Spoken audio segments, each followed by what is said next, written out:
5. So it does seem like as we jump into match point here, Echo Proud up against Echo Loud. If Echo Proud wins this, they knock Echo Loud down to the lower bracket, the loser's bracket as some might call it. A lot is on the line here, so take us away, Dave. Ooh, dude.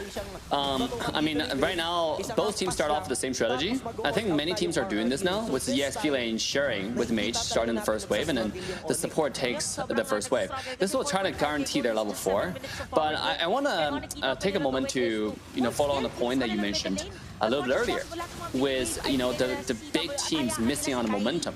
The thing about that is, like, the established team, the team that's already had success. One thing about that is that there's so much baggage and so much pressure, right? It's okay, we're already winning with the strategy. Are we really gonna change a strategy right now, right? Whereas the lower tier team, like I said, when we see the experiments, it's usually coming from the lower tier teams, because they're not afraid to lose anything, right? There's nothing on the table, no pressure. If they win, it's great. If they lose, it's like, like it's whatever, right? If I win, it's, oh my god, I just beat the tier 1 team. If I lose, there's no pressure. So that's usually those teams who are taking on experiment, trying something new, and because the huge meta shift, the huge meta change, it's frequently those new teams that coming up that's not afraid of to try things gonna have the upper edge. And that's exactly what we're talking about. Every time a meta shifts, a meta changes, it's always creates a new king. We've never seen like the same team dominates completely different metas in any mobile game, any strategy game, right? Especially something as competitive as Mobile Legends Bang Bang.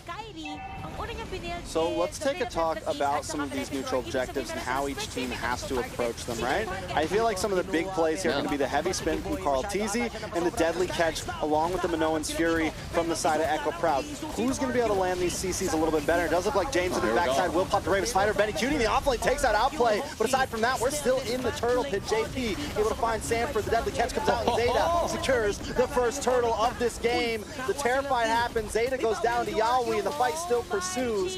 JP going to decide to back off, but overall it is a 2-for-2, a 2-for-1 trade. Echo Loud coming out on top. They do lose the turtle, but it is huge that BennyCutie gets that kill up in the top side 1v1. Yeah, and I want to say that right now Echo Proud is still doing pretty good. They secured a turtle. They got a kill, right? Obviously lost the one-on-one trade on the top side. Otherwise it would have been a one-on-one trade with the turtle kill. So overall it's pretty good. And then you also see the combo coming up, right? With Zyda, with JP. Right now Echo Proud is definitely doing everything correct in my opinion, right? Like they have the momentum. They're doing all right. James onto Sanford is not afraid. You can see James, there's not a second of doubt. Where a lot of teams, when they go against like, really strong team like Echo, they become kind of not them, right? Like they're afraid to fight. They're afraid to, even in a winning condition, the winning situation, they're still kind of nervous, or should I say, right? Oh, here we go. Outplayed. Actually, outplayed Carl Teasy and went back to the top side. But this might be a dive, Trax. Yeah, I mean, they're just keeping pressure on keeping Outplay away from that tier 3. They're going to give BennyCutie as much space as he needs to get more gold plating. Though it doesn't seem like he got a lot, it is still putting him a little bit ahead of Outplay here, which is important. Now, you talked about combos earlier. If we want to talk about a wombo combo, Echo Proud definitely has it. You have the wild catch, you got the rough waves, you got the Minoan's Fury, you got the whole package, the whole meal here, ready to serve to Echo Loud. Echo Loud also kind of has that, but I think a lot of it, once again, is going to rely on BennyCutie. And here we go, the damage. The rough waves dude comes out, helps JP. He gets the Minoan's Fury. Carl Teasy trying to fight back, but Zeta still finds it with the Crab Claw Cannon. JP survives.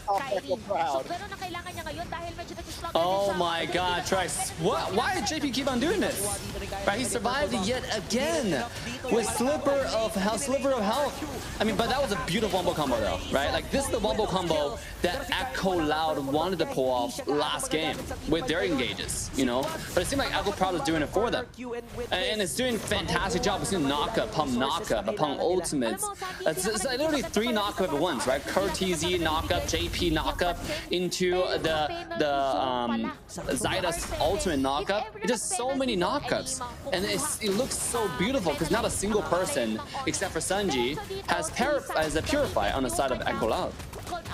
You know, in the very beginning, before all these games started, you mentioned identities, Dave. And Echo Loud has always been, I mean, I feel like their identity has been volatility. It's been aggressive. It's been in your face. We can also play slow. They've mastered so many things, but Echo Proud is, right now, is a perfect answer to that. I normally don't like teams being reactionary, but Echo Proud has seemed to master that. Like you said, Echo Loud makes this play, but Echo Proud instantly responds as they have the competition to do it. And here they go, trying to do it again. JP will possibly finally go down. He's still up, pops the flicker, outplay finds Medicuti, and that is a good trade. JP goes down, but that's okay, because KarlTzy will fall next, and there it is. They have been reacting perfectly. Oh, Trax in the mid lane, no. It seemed like the trade-off of skills. On the, ooh. Wait a second. Sanji in a bad spot, forced to steal the Headley catch with the IMU just to get away. Sanford in the midst of things, getting some nice damage onto KarlTzy here, trying to get the finish. Can he though? KarlTzy able to just escape, but Yawi comes in with the Tyrant's Revenge, able to find it. Sanford goes down anyway, so to James. They are back and forth right now, blow for blow, and Yawi almost takes a left hook, able to get away though. Medicuti with crossbow aim, able to lock onto James there, but can't get the finish. The shield comes in time. Overall, it's 5-4, 6.5 minutes. Echo Proud holding about a 1,000 gold lead. You know, I usually don't talk about mechanics, but just now that was such a beautiful mechanic from Outplayed. Played by Outplayed, right? I mean, Outplayed with the Outplay. When Medicuti was getting, when the entire Echo Loud was going on to Echo Proud with the engage on JP, Outplayed immediately jumped in with the ultimate to stop. Oh, before that, Trax. Wait a second. Huge still able to get away, responds, gets the knock up, the Petrify, the rough waves, and Zeta takes the turtle. KarlTzy can do nothing but run away with that heavy spin, but they don't want to let it happen. Cole tries to get the finish, Miyawi comes in the nick of time, able to stun him up and allow KarlTzy to escape with a sliver of health. Sanford coming from the side, but Echo Proud doesn't want to stop. They're going to move on to this tower, finally backing off, but still the aggression is there, Dave. I mean, there's not too much. Just now, the turtle fight was pretty standard. Echo Proud had a position, and then they played aggressive. But a little bit disconnect, obviously, you know, because they use the Minutemen Fury to delay the turtle. And every time you use that, when you have a separation of skills, you're running into a problem, right? You have to do one thing at a time. You either fight, drop the turtle, or you just do the turtle. But just now there was like disconnects. Panda can just use the ultimate Purify and go back in to try to steal the turtle, which resulted in a lot of wasted skills. In fact, what I was trying to say was Outplay. You know, here you go, the exact same situation. JP getting caught. Can he save himself this time? But he's not going to get away this time. Zeta able to pick up the killing spree on Yawi though. The fight still pursues James. Looking for Sanford. Double kill into Zeta's hands. Able to find Sanford. The Crab Claw Cannon with the range is just too much. James trying to lock on to Sanji. Sanji forced to use the IMU just to escape here. And Zeta is relentless on this Bane right now. KarlTzy can do nothing but run. Sanji coming in, gets terrified, but Zeta pops the recall, showing you that I am not scared. Oh god, I cannot finish a single analysis. There's too much action going on. And both teams, once they have the momentum, they're not letting it go. But now we have the chance to breathe. Let's recap, you know.